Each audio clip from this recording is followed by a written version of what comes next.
있으며 그의 터전은 하나님이 계시는 곳입니다. 하나님은 교회에 계셔요. 여러분 오해하지 마세요. 하나님은 세상 어디에나 계시지만 특별히 하나님이 영광 받으시고 동행하시고 함께 하시는 곳은 교회입니다. 오해하지 마셔야 됩니다. 자꾸 하나님의 나라를 세상 속에서 찾다 보니까 문제가 됩니다. 어느 곳에든지 하나님이 안 계신 곳은 없지만 하나님은 하나님의 백성들이 모인 곳에 그곳에 함께 하시며 그곳에서 예배받기를 원하시며 그곳에 함께 하셔서 하나님의 영광으로 그분들을 책임져 주시는 거예요. 교회가 이렇게 중요합니다. 2절에 여호와께서 야곱의 모든 거처보다 시온의 문들을 사랑하시는도다. 여러분의 모든 거처가 있어요. 여러분의 사업장이 있습니다. 여러분이 하시는 여러분의 일들 다 있어요. 근데 미안합니다. 그것보다도 하나님께서는 교회를 더 사랑하십니다. 여러분 일 때문에 교회 못 갑니다. 아니면 휴가 때문에 못 갑니다. 여러 가지 우리가 사연을 하나님 앞에 말씀드릴 수는 있어요. 하나님은 이해해 주시고 양해해 주시고 그럼에도 불구하고 우리에게 대한 사랑을 멈추지 않으셔요. 그러나 하나님은 분명히 아십시오. 야곱의 문들보다 바로 하나님의 몸된 교회를 더 사랑하십니다. 여기에 대해서 여러분 조금 더 흔들림이 없어야 됩니다. 무교회주의자들이 잘못하는 것 이겁니다. 지난번에 말씀드렸지만 김영석 교수가 잘못하는 것 이런 거예요. 그분은 하나님의 나라와 진리에 대해서 그렇게 계속 연구하다 보니까 결국은 어떻게 되었습니까? 교회를 부인합니다. 우리가 있는 이런 교단교회와 우리가 모여있는 이런 지금 유형적인 교회를 부인하는 지경까지 되고 말았습니다. 여러분이 지금 성소에 나오신 것은 이곳이 더 여러분이 갖고 계시는 모든 야곱의 처소들보다 더 소중한 것임을 여러분 깨닫길 바랍니다. 3절입니다. 하나님의 성이여 너를 가리켜 영광스럽다 말하는도다. 교회에 대해서 하나님께서 이 영광은 하나님께 드리는 최고의 찬사가 영광입니다. 그 영광을 하나님은 돌려주셨어요. 누구에게요? 교회에게 돌려주신 거예요. 오해하지 마세요. 성도 개인에게 돌려주신 게 아니라 교회에게 돌려주신 거란 말이에요. 그래서 교회가 지금 예수님이 오신 이후로 2000년 동안 이렇게 지금 변치 않고 민족과 나라와 여러 가지 많은 경우를 다 우리가 대입할 수 있다고 하더라도 그 모든 것이 다 교회 앞에서는 소용이 없어요. 교회가 최종적인 권위를 가졌어요. 자, 4절입니다. 나는 라합과 바벨론이 나를 아는 자 중에 있다 말하리라. 보라 블레셋과 두로와 구스여 이것들도 거기서 났다 하리로다. 보십시오. 세계 각국의 모든 나라입니다. 라합은 여기 애굽이라고 합니다. 애굽, 바벨론, 블레셋, 두로, 구스 이런 모든 나라들도 어디서 나왔습니까? 전부 다 거기서 하나님은 거기서도 하나님의 백성들을 전부 다 뽑아내시는 거예요. 여러분 꼭 요즘은 유대인에게만 구원이 있지 않잖아요. 유대인과 헬라인 그리고 유대인 말고 이방인들에게 하나님이 지금 이렇게 교회의 문을 활짝 여신 거예요. 5절입니다. 시온에 대하여 말하기를 이 사람 저 사람이 거기서 났다고 말하리니 지존자가 친히 시온을 세우리라 하는도다. 보세요. 교회는 하나님과 연관 있는 기관이에요. 우리가 예전에 청와대라고 하잖아요. 청와대가 왜 소중하고 왜 귀하고 왜 존중받아야 됩니까? 일국의 대통령과 관계에 있는 곳이기 때문에 그렇잖아요. 교회는 하나님이 세우신 것이고 하나님과 관계에 있는 곳입니다. 그래서 교회가 존귀한 겁니다. 6절 보시면 하나님께서 민족들을 등록하실 때에 그 수를 세시며 이 사람이 거기서 났다 하시는도다. 나라도 민족도 개인도 전부 다 어디서 나왔어요? 교회를 통하여 하나님께서 세우신 겁니다. 7절 보면 노래하는 자와 뛰어노는 자들이 말하기를 나의 모든 근원이 내게 있다 하리로다 하면 여러분 우리의 모든 근원이 어디에 있어요? 교회에 있는 거예요. 교회가 이토록 소중합니다. 우리는 교회를 내 인생의 전체 라이프 자기 인생을 통하여 잠깐 거쳐가는 곳으로 생각할 수가 있어요. 여러분 그게 교회가 아니라는 얘기예요. 교회는 우리 모든 존재의 근원이 될 정도로 하나님이 귀하고 존귀하게 여기신 것이 교회입니다. 그래서 교회는요 나 홀로 존재할 수는 없어요. 두세 사람이 내 이름으로 모인 곳 그것이 교회입니다. 혼자서 절대 교회는 존재할 수가 없는 거예요. 여러분 가져온 교회가 될 수 있을까? 교회가 될 수가 있습니다. 그러나 가정에서, 여러분들 가정에서 이렇게 여러분이 공영 예배를 어떻게 여러분 드렸습니까? 과연 여러분이 그 예배를 인도하며 가정에서 교회와 같은 그러한 삶을 여러분이 그렇게 하나님께 예배를 하셨습니까? 못해요. 하기가 힘들어요. 그러니까 하나님께서는 이런 유형적인 교회를 두셔서 교회 조직과 체계와 사람들을 교회로 몰아주셔서 교회를 통해 하나님이 영광 받으시며 교회에 오신 모든 여러분들을 하나님이 하나하나 책임져 주시는 겁니다. 이게 교회입니다. 교회는 반드시 진리와 함께 나갑니다. 교회에는 진리가 있어요. 학교에는 지식이 있듯이 교회는 진리가 있는 곳이에요. 성도 여러분, 오해하시면 안 됩니다. 교회는 철저하게, 교회의 핵심은, 교회의 본부는 진리에 있어요. 하나님이 교회에 진리를 두신 겁니다. 세상 바깥 어디에도 하나님은 진리를 맡기지 않으셨어요. 세상 사람들은 진리가 여기 있다 그러고 저기 있다 그러고 하면서 하다 보니까 그 사람들은 진리를 추구하고 하나님의 나라를 추구한다고 하면서 교회를 부인하는 상황까지 이르는 겁니다. 하나님은요, 교회 바깥의 진리를 맡기신 적이 없어요. 여기에 대해서 여러분이 눈 뜨시길 바랍니다. 그래서 교회 바깥에서 진리를 찾으시는 분들은 큰 오해와 여러 가지 난관에 부딪히게 됩니다. 성도 여러분, 교회는요, 진리는 두 가지가 있어요. 본질적인 진리가 있고 비본질적인 진리가 있어요. 성경에 제가 기준하는 겁니다. 그럼 오늘은 본질적인 진리에 대해서 같이 나누고자 합니다. 여러분, 내 인생이 바뀌는 것 언제 바뀝니까? 학교 교육을 통해 바뀝니다. 좋은 부모님을 통해 바뀝니다. 그리고 직업을 통해 바뀝니다. 그리고 엄청나게 큰 수렁과 고난과 환난을 통해 인생이 바뀔 수가 있어요.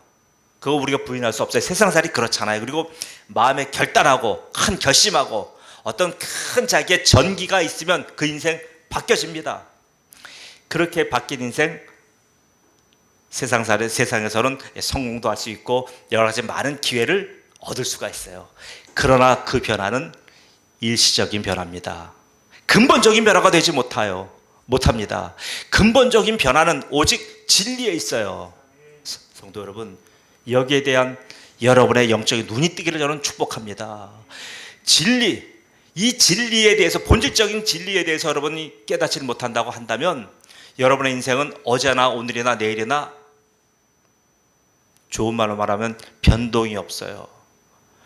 왜 우리가 신앙생활을 하면서도요, 우리가 왜 극적인 변화를 못 느끼고 늘 우리가 하나님이 함께 하신다는 것을 우리가 깨닫지 못하는 이유가 뭐냐 하면 바로 본질적인 진리를 만나지 못해서 그래요. 본질적인 진리를 만나면요, 인생은 반드시 바뀌게 돼 있어요. 지금 성경은 본질적인 진리와 비본질적인 진리를 얘기합니다. 교회에도 본질적인 진리와 비본질적인 진리를 다 두셨어요. 그런데 사람이 뒤집어지고 사람의 인생이 바뀌고 사람의 눈빛이 바뀌며 사람이 새 사람이 되는 것은 어디에 있습니까? 본질적인 진리에 달려 있는 거예요. 그래서 교회는 왜 말씀이 가장 으뜸이 됩니까? 왜 목회자의 설교가 예배 순서 중에서 가장 핵심적인 순서에 있는 이유가 뭡니까? 진리 때문에 그래요. 본질적인 진리 때문에 그래요. 교회는 본질적인 진리를 여러분과 함께 같이 나누는 곳이에요. 이 교회 강단에서 세상 얘기할 수 있고요, 여러 가지 많은 얘기들 나눌 수가 있어요. 비본질입니다. 그런 것은 그 비본질을 얘기하라고 하나님이 이 강단을 허락하신 것 아닙니다. 여러분들께서 이제 이사를 가시거나 아니면 여러 가지 경우를 따라서 교회를 다른 곳으로 갈 수도 있어요. 괜찮습니다. 그런 거는 또 다른 분들도 오실 수가 있어요. 근데 여러분이 교회 선택하실 때 항상 주의하실 것은요, 그 강단을 보십시오. 그 강단에서 본질적인 진리가 선포되느냐, 아니면 비본질적인 진리가 늘 주도하고 세상적인 얘기가 곁다리 하느냐, 여러분 잘 보십시오. 이 강단에서 비본질적인 얘기와 세상적인 얘기를 가득한다면 그 강단은 죽은 강단이에요. 타락이 뭡니까? 타락하는 것은 내가 사생활이 문란하다, 사생활이 형편없다. 여러분, 이것도 타락이었지만 그거는 하나님이 보시는 타락이 아니에요. 진정한 타락은 하나님이 세워놓으신 하나님의 진리의 터와 진리의 기둥인 교회에서 본질적인 진리가 선포되지 않을 때 그것을 타락이라고 합니다. 성도 여러분, 여러분이 어디 가든지 교회를 선택하실 때 항상 그 교회 강단에서 본질적인 진리가 선포되는지에 대해서 여러분 추적하시기 바랍니다. 그저 한번 가서 교회 분위기가 좋고 교회가 크고 여러 가지 많은 편리함이 있다고 해서 교회 선택하지 마십시오.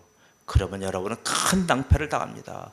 왜요? 교회는 본질적인 진리를 다루는 곳이에요. 이 본질적인 진리 외에 그 어떤 것도 이 강단에서 선포돼서는 안 됩니다. 왜요?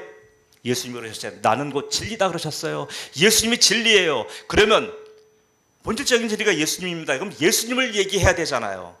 성령은 뭡니까? 성령님은 진리의 영이에요. 성령님이 오시면 예수님을 그분은 전하시는 거예요. 성령으로 말미암지 않고는 누구도 예수님을 주라고 시인할 자가 없어요.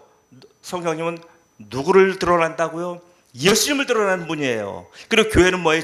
교회는 디모데전서 말씀과 같이 진리의 기둥과 터예요. 보세요. 다 진리잖아요. 이런 본질적인 진리가 선포되는 것이 교회고 본질적인 진리가 주도하는 것이 교회입니다. 여러분 오해하지 마세요. 교회에서 여러 가지 행사와 프로그램과 여러 가지 많은 교제가 나눌 수 있어요. 인정합니다. 초대교회 때 그랬어요. 초대교회 때 보시면 사도행전 2장 보시면 그래요. 성도들이 교제하고 떡을 떼고 같이 함께 아주 오로지 기도하고 막 이런 것 많이 나눴어요. 그런데 여러분 전제 조건이 있어요. 뭐예요? 사도의 가르침을 받은 이후에. 가르침이 먼저입니다. 본질적인 진리가 먼저예요. 본질적인 진리가 선포되지 않고는 교제, 기도, 떡을 떼는 거 다 소용없다는 얘기예요.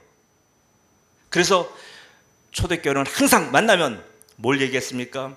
예수 그리스도께서 이 땅에 오신 이유와 예수 그리스도께서 오셔서 모든 백성들의 죄를 해결해 주신 문제와 그리고 예수님과 내가 인격적으로 만나는 그 문제가 바로 모든 초대교회 지도자들, 목사님들의 설교 내용이에요. 일관된 설교 내용이 그거 하다못해 스데반이라고 하는 집사님 계셔요. 스데반 집사님 순교하셨어요. 스데반 집사님조차도 어떻게 했습니까? 그분조차도 그분의 설교 들어보셔요. 사도행전에 처음부터 끝까지 예수 그리스도, 진리이신 예수 그리스도 그분을 얘기하잖아요. 그분 외에 어떤 것도 얘기하지 않아요. 스데반의 첫 번째 설교자이자 마지막 설교가 바로 예수님, 그 진리이신 예수님에 대해서 얘기하며 그 예수님이 나를 구원하셨고 나를 향하신 그 예수님의 놀라우신 예수님의 계획과 사랑과 예수님이 하신 일에 대한 처음부터 끝까지의 그런 얘기예요. 여러분 잘못됐습니까? 아니에요. 이게 교회예요. 성도 여러분, 여러분이 지금 교회에 대해서 어떤 환상 갖고 계십니까? 어떤 선입견을 갖고 계시고 어떤 편견을 갖고 계시는지 모르겠습니다. 교회는요, 어떠한 경우든지 간에 다른 여러 가지 우리 행사 있고 많은 것 할 수 있지만 그 모든 것 앞에 우선하는 것은 본질적인 진리입니다. 여러분 비본질적인 진리나 여러 가지 조금 아까 말씀드린 우리가 떡을 떼며 교제하며 기도하는 것 사람이 그거에서 바뀌는 거 아니에요. 사람이 그것 때문에 새 사람 되는 것도 아니에요. 사람이 새 사람 된다는 것은 뭡니까? 위로부터 우리가 새 사람의 그 능력을 힘입어 와야 돼요. 성령이 오셔서 진리신 예수님과 우리가 만날 때 우리가 인격이 부서지고 무너지고 새 사람으로 거듭나는 거예요. 이건 뭡니까? 본질적인 진리가 하시는 일이에요. 본질적인 진리가 선포돼야, 본질적인 진리를 알아야 사람이 바뀌는 거예요. 아무리 교회를 오래 다녀도요, 본질적인 진리를 경험하지 않으면 그 사람은 바뀌질 않습니다. 안 바뀌어요. 너무너무 안 바뀌어요. 제가 목회하면서 가장 안타까운 중에 하나가 바로 이겁니다. 어떤 고상한 얘기 많이 할 수도 있고요, 어떤 좋은 정보 제공할 수도 있어요. 그러나 그것 가지고 바뀌지 않기 때문에 항상 이 강단에서는 진리이신 예수님 그분을 드러내려고 제가 발버둥 치는 거예요. 그럼에도 불구하고 그 본질적인 복음을 만나신 분들이 달라지지가 않는 것 보면 너무나 안타깝습니다. 그렇게 선포해도 사람이 안 바뀌는데 만약 이 강단에서 제가 비본질적인 진리라고 하면서 계속 어떤 우리의 성도의 교제와 삶과 우리가 세상에서 성공할 수 있는 여러 가지 기법들을 제가 계속 얘기한다면 그 성도가 과연 그러면 본질이 바뀌지 않고 거듭나지 않고 중생과 칭의를 경험하지 않은 그 백성이 과연 그 교회에서 얼마나 하나님의 영광을 드러내는 삶을 살겠습니까? 우리는 철저하게 예수님을 나의 주님입니다라고 고백할 그런 사람들이에요. 교회는 그런 사람들로 가득 차 있어야 그분들이 어떻게 됩니까? 교회를 중심으로 활동하며 교회를 귀한 자기의 삶의 처소로 여기게 되는 거예요. 그게 없으니까 어떻게 됩니까? 교회는 시간 나면 가고 때 되면 참석하고 여러 가지 여건과 상황이 맞지 아니하면 교회 안 나가도 되는 거예요. 왜요? 아니 보세요. 주라고 하는 것은 바로 과거의 용어로 말하면 왕이에요. 예수님만이 나의 왕이에요. 예수님만이 내 인생의 모든 키를 주신 분이란 말이에요. 그분이 지금 여기 계시고 그분이 통치하시고 그분이 우리와 함께 하시는데 그분을 내가 주님으로 불러야만 내 인생이 사는데 그분과 관계없는 인생을 교회에서 계속 얘기한다면 그 인생이 도대체 얼마나 복되겠습니까? 여러분, 그렇게 계속 얘기할 수도 있고요, 그렇게 계속 설교할 수도 있고 계속 그렇게만 교회를 끌고 갈 수도 있어요. 그래도 교회는 번성해요. 사람들 모여요. 왜요? 사람들이 듣기 좋은 이 시대에 달콤한 얘기들을 하면, 그리고 그분들에게 초점 맞추면 돼요.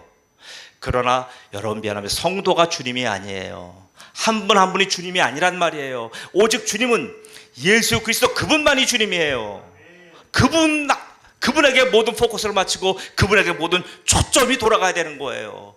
그분 외에 다른 것들이 그 자리를 차지하게 된다면 어떻게 됩니까? 예, 멸망에 가증한 것들이 바로 예수님이 서 있는 그 자리에 서게 되는 거예요.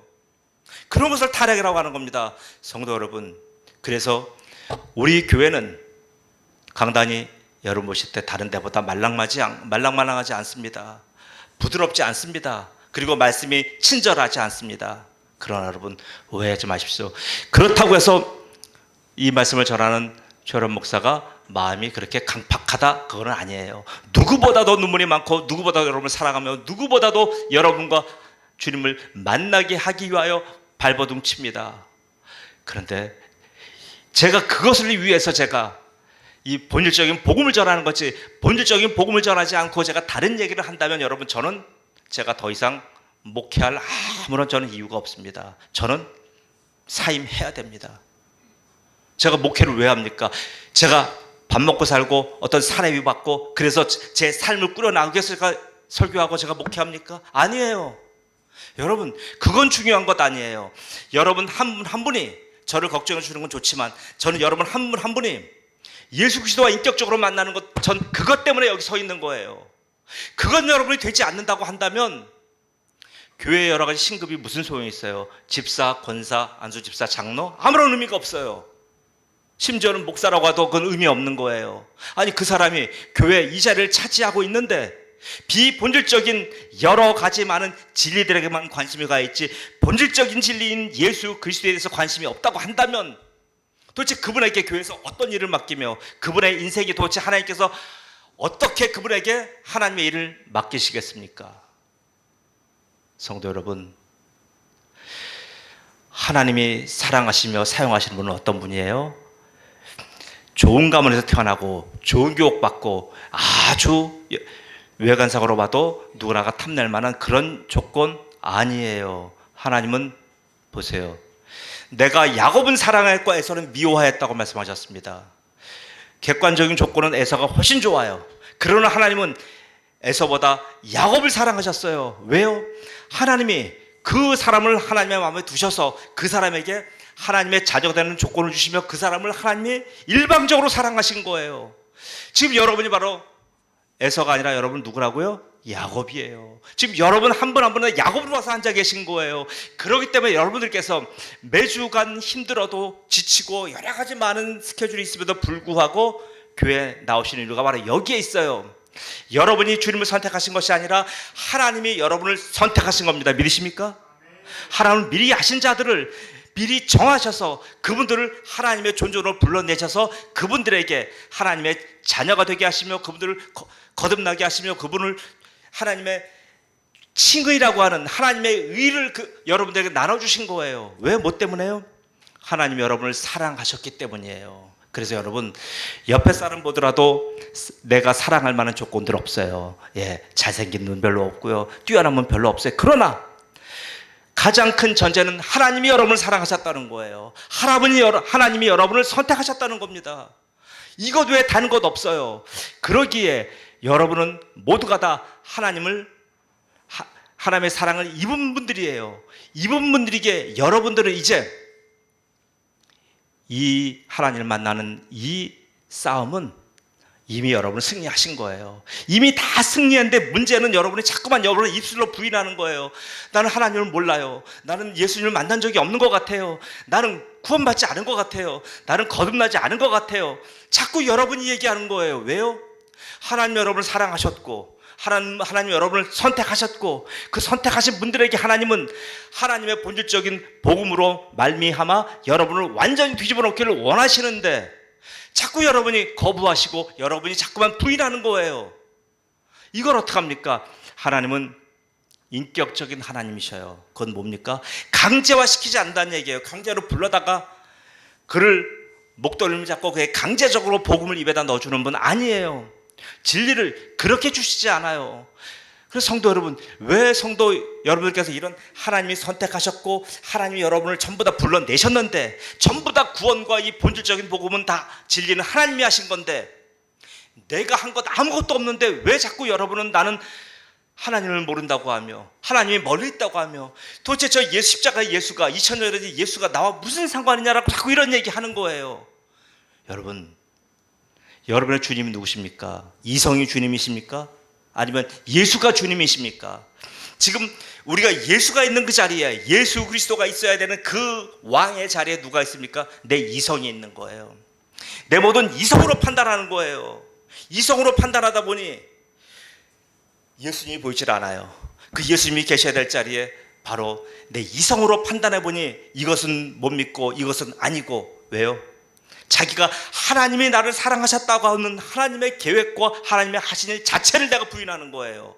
그러니까 그분들에겐 자꾸만 내가 주님과 관계에 있다라고 하는 그런 사실을 아무리 목회자가 얘기를 해줘도 성경을 통해서 아무리 그게 들려줘도 나랑 관계없는 얘기가 돼버리는 거예요. 믿어지지가 않는 거예요. 아니 이게 도대체 나랑 무슨 상관인가? 그러니까 계속 어떻게 돼요? 교회는 나오시고 교회에서 신급은 받으시지만 계속 그분들하고 교제해보면 믿음 없는 얘기만 하는 거예요. 답답한 얘기만 하는 거예요. 자꾸만 돌아가요. 자꾸만 믿음의 초보로 돌아가는 거예요. 아니요. 여러분 왜 자꾸만 돌아가십니까? 자꾸 사단은 여러분에게 합리성을 부추기며 여러분의 이성을 가지고 얘기하시고 여러분에게 세상 사람들의 여론을 가지고 사단은 얘기하는 거예요. 네가 지금 잘못 알고 있다. 봐라. 지금 성경은 많은 진리 중에 하나일 뿐이지 과연 성경이 말하는 이것이 유일한 진리라고 하는 근거가 어디냐? 사단은 우리의 이성을 통해서 계속 얘기합니다. 그럼 우리의 이성은 어떻게 돼요? 사단에게 아주 은혜 받아요. 사단에게 아주 우리는 감격해서 맞아. 진짜 그래. 교회는 내가 때 되면 나가고 내가 맞지 않으면 안 나가도 돼. 상관없어. 자, 그러면 하나 묻습니다. 여러분과 저는 모두 다 죽습니다. 곧 죽습니다. 그러면 죽음 이유에 대한 여러분의 아주 합리적이고 이성적인 판단을 한번 얘기 좀 해주십시오. 죽음 이유가 어떻게 됩니까? 죽음 이유를 지금 연구에서 나온 학설과 죽음 이유를 밝혀낸 여러 가지 학자들의 그런 여러 가지 지금 논문이 있습니까? 죽음, 육체의 죽음 이유에 대한 어떤 것도 지금 모르잖아요. 이렇게 과학이 발전하고 이렇게 살기 좋고 이렇게 지금 모든 인간의 이성이 생각하는 대로 모든 걸 다 되는 이 세상 속에서 죽음 이유에 대해서는 전 무지하잖아요. 아무것도 모르잖아요. 왜 그렇습니까? 죽음이 어떻게 왔는지도 몰라요. 그 사람들은 죽음이란 것이 생자 필멸, 살아있는 사람은 언젠가 당연히 죽게 돼 있어 라고 하는 세상의 이치와 세상의 천리와 자연법인 것처럼 얘기합니다. 성경은 그렇게 얘기하지 않아요. 성경은 자연법에 의해서 사람이 죽는다 이런 말 하지 않아요. 왜 죽습니까? 죄 때문에 죽은 거예요. 로마서 5장 12절 한 사람으로 말미암아 그 사람이 범죄함으로 말미암아 그 사람 때문에 뭐예요? 사망이 들어온 거예요. 죽음이 들어온 거예요. 그래서 모든 사람에게 바로 그 죄가 들어오고 그 사람에게 죄로 인하여 죽음이 온 거예요. 이외에 없잖아요. 바로 죽음에 대해서 이렇게 명백하게 얘기한 그런 진리가 어디 있어요? 성경에는 없단 말이에요. 그리고 죽음에 대한 해결은 누가 해요? 로마서 5장 10절에 죄가 한 사람을 말미암아 우리에게 들어와서 죽음으로 왕노릇했는데 그것을 극복하신 분이 바로 예수님이에요. 예수님은 그 죽음의 문제를 해결하러 오신 거예요. 인간이 왜 반드시 죽어야 하는가? 죽어서 그러면 어떻게 되는가? 죽어서 죽음이라는 것 자체가 바로 하나님의 죄에 대한 형벌이에요. 죄에 대한 죄책이란 말이에요. 죄에 대한 책임으로 죽음이 온 건데 그 문제를 해결하신 분이 바로 예수님이란 말이에요. 인간의 근원적이고 근본적인 문제를 해결하신 거예요. 아니, 부모가 자식으로 해서 이런 문제 해결해 줄 수 있습니까? 아무리 제가 존경하고 제가 선생님으로 맡드는 그런 많은 분들도 이런 문제 해결 못 해줘요. 그러나 예수님이 이 문제를 해결하신 거예요. 그게 바로 진리고 그게 복음이고 그게 바로 본질적인 진리인 거예요. 믿으십니까? 여러분, 우리 이 본질적인 진리 앞에 지금 우리는 와 있는 사람들이에요. 보통 사람들이 아니에요. 세상에 그런 여러 가지 많은 뛰어난 사람들의 그런 얘기, 그런 것과 우리는 관계없어요. 그런 데에 비해서 우리는 좀 더 미흡할 수도 있고요, 부족할 수도 있고요. 그런 사람들의 갖고 있는 지식 우리가 못 쫓아갈 수 있어요. 그래 여러분, 그것 때문에 여러분 자신이 내가 저열하다, 내가 지금 여러 가지 많은 그런 것을 비교할 때 내가 참 왜소하다, 내가 참 비참한 삶이다, 산다, 그렇게 하지 마세요. 그분들은 죽으면 그분들 말대로 끝나요. 끝나는데 그분은 어떻게 됩니까? 끝난 이후에 죽음의 형벌에 대한 그 죽음이 갖고 있는, 죽음이라고 하는 그 자체가 갖고 있는 죄의 무게를 그분들은 견딜 수가 없고요. 그거 죄의 무게를 몰라요. 죄의 무게 때문에 그들은 어떻게 됩니까? 영원한 지옥 속에서 죽지 않아요. 불멸이에요. 거기서 고통당하는 거예요. 이거는 성경의 진리예요. 성경이 말하는 이런 황당한 얘기를 진리가 아니라고 한다면 성경은 창세기부터 계시록까지 그렇게 집요하게 일관되게 얘기하지 않을 겁니다. 그러나 성경은 그렇게 하나님이 사랑하는 백성들에게 하나님의 분명한 진노가 있고 죄에 대한 진노가 있고 그리고 죄로부터의 해방이 있고 죄로부터의 구출이 있다라고 분명히 얘기하는 거예요. 그래서 여러분과 저는 구출된 사람들이에요. 해방된 사람들이, 믿으십니까? 그런데 이제 우리가 문제는 해방된 거 좋고 우리가 구출된 건 아는데 그걸 누가 하셨다고요? 예수님이 하셨어요. 그 예수님이 내 인생을 이제 책임지시고 내 인생의 주님 되시고 내 인생에 들어오셔서 왕이 되겠다고 하는데 내가 자꾸만 도망 다녀요. 내가 자꾸만 예수님의 낯을 피해요. 그러니까 예수님이 우리에게 온전한 주님으로 회복이 되지 아니하시고 우리에게 부분처럼 되는 거예요. 그러니까 여러분 믿음이 자라지 않아요. 그러니까 자꾸만 교회에서 부과하는 여러 가지, 여러분에게 대한 여러 가지 그런 일들이 그분에겐 기쁨이 되는 게 아니라 뭐예요? 의무가 되고 그것이 자기에게 큰 짐이 돼요. 교회는 여러분이 짐 지우는 것도 아니에요. 지금 교회가 여러분 여태까지 모셔서 알지만 저희 교회에서 여러분에게 어떠한 짐을 주셨습니까?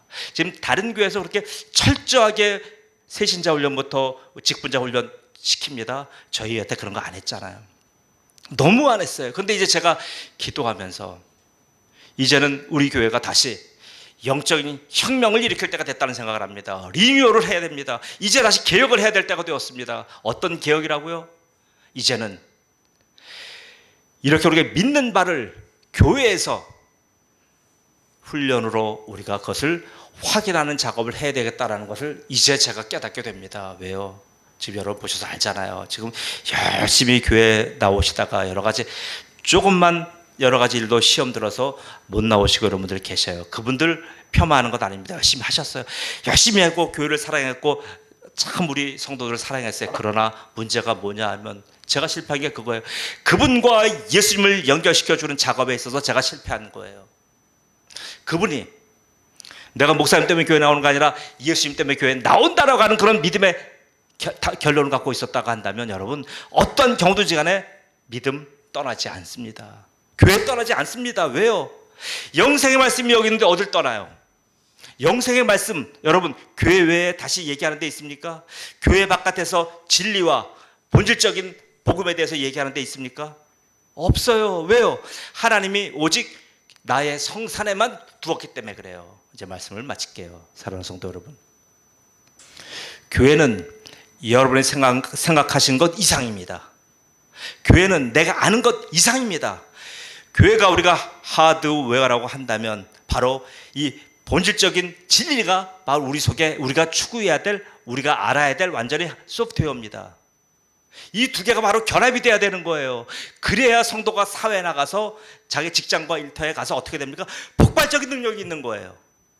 사회가 뒤집혀져요. 믿는 사람들이 사회에 들어가면 사회가 바뀌어요. 왜요? 복음 때문에, 예수님을 만난 사람들 때문에, 그리고 같이 함께 늘 불타있는 하나님의 몸된 교회의 성도들이 있기 때문에요. 그분들이 사회에 들어가면 바뀌어요. 그 바뀐 사람들의 삶을 여러분 우리 역사에서 보잖아요. 청교도가 그랬어요. 그리고 종교개혁 때 사람들이 그랬어요. 지금도 여전히 그래요. 지금도 가장 많은 어려운 사람을 돕고 세계에 지금 여러 가지 많은 어려움을 겪은 그런 나라와 그런 민족들을 돕는 데가 어디예요? 교회예요. 왜요? 교회는 누가 말하지 않는다고 할지라도요, 우리가 바로 그 일을, 하나님을 만난 사람들, 예수 그리스도의 그 심장을 가진 사람들, 예수와 함께 살아가는 사람들이기 때문에 우리는 그 일을 누가 말하지 않아도 내 사명으로 알며 그것을 기쁨으로 하는 사람들이에요. 그래서 성도 여러분 가난하십니까? 만약에 출세 못하셨습니까? 힘드십니까? 그렇다면 여러분, 그런 분들은 교회에 나오셔야 돼요. 교회에 나오시면요, 교회는 계산하는 곳 아닙니다. 교회는 이것저것 따지는 데 아닌데, 교회는요, 하나님의 은혜가 그 사람에게 있으면요, 그 사람 인생 완전히 바꿔놓고 말아요. 교회에서 어떠한 사람이 공부 잘해요? 그러면 바로 그 사람을 교회에서는요, 누가 뭘 하지 않아도 그 사람의 아주 뒤를 학빌라 책임져 줘요. 이거 누가 합니까? 밖에서 그런 거 안 해요. 밖에서 우리가 장학금 좀 저도 받아봐서 장학금 조금 받으려면요, 얼마나 생색내고 얼마나 우리에게 핫타임 주는지 아십니까? 그 장학금 한번 받기 위해서요, 무지무지하게 우리가 그분들 눈치 봐야 돼요. 교회는 안 그래요. 교회는 하나님의 사람 한 명 키우기 위해서요, 하나님 앞에 그 하나님의 사랑 우리가 나누기 위해서요, 우리는 이유 없이, 우리는 어떠한 조건 달지 않고 우리는 사랑 나눠요. 그 사람 하나님의 크기, 그 사람이 하나님 앞에 온전하게 서기 위해서요, 아낌없이 줘요.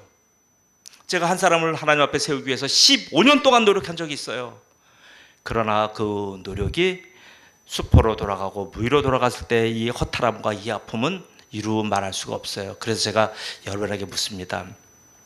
이제는 제가 어떤 그런 인간적이고 제가 어떻게 그런 마땅하게 우리가 상식적으로 해야 되는 그런 수준, 인간적인 교류, 물론 이건 계속 하겠지만 이제 거기에 초점 맞추지 않겠습니다. 오직 하나님이 여러분의 인생을 책임지도록, 예수 그리스도가 왕 되셔서 여러분의 삶과 여러분의 일생을 완전히 그분이 주도하시도록, 이게 바로 개혁이에요. 이게 바로 종교 개혁이고 바로 개혁된 사람들이에요. 개혁된 교회는 계속 개혁되어야 합니다. 누구에 의해서? 예수님에 의해서. 예수님에 의해서 계속 교회는 개혁되는 거예요. 그때 함께 역사하시는 분이 성령님이시고, 성령님이 목회자를 사용하시고 여러분을 사용하셔서 여러분의 인생이 바뀌도록 하는 거예요. 어떻게 해요? 망하도록 아니에요. 여러분 인생이 행복하고 여러분 인생이 기쁘고 여러분의 인생이 너무너무 여러분이 상상할 수 없는 기쁨으로 가득 차도록 하나님은 그렇게 여러분의 인생에 대해서 관심 있는 분이에요. 누가 여러분의 인생에 대해서 관심 있습니까? 아무도 없어요. 우리 한 명 이 땅에 왔다가 없어져도 세상은 눈 하나 깜짝하지 않아요. 그러나 하나님은 아닙니다. 하나님의 백성 한 명이 이 땅에 온 것과 그 한 명이 성장하는 것과 그 한 명이 이 땅을 떠나 하나님 앞에 가는 것, 이것은 하나님은 하나님의 어마어마한 하나님의 주업이에요. 하나님 세상 모든 것, 하나님을 이 땅을 통치하시고 이 땅을 유지하시는 것 뒷전에 둔다 할지라도 그 한 사람의 영혼 찾으려고, 그 한 마리 양 때문에 하나님은 하나님의 모든 것을 포기하고서라도 여러분을 세워주셔요. 여러분 교회 잘 오신 거예요. 그래서 여러분이 지금 여러분 인생이 불안하거나 여러분의 미래가 지금 어떻게 될지 답답하거나 지금 여러분의 많은 고민과 아픔과 여러분의 지금 그런 제목이 있다고 한다면 여러분 교회 잘 오신 거예요. 여러분 이제 하나님 앞에 내어놓으십시오.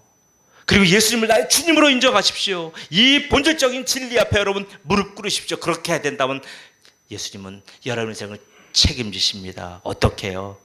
여러분이 상상할 수 없는 그 주님의 나라에 이르도록까지 여러분을 책임져 주십니다. 이런 위대한 인생이 여러분의 인생이 되시기를 예수님 이름으로 축복합니다.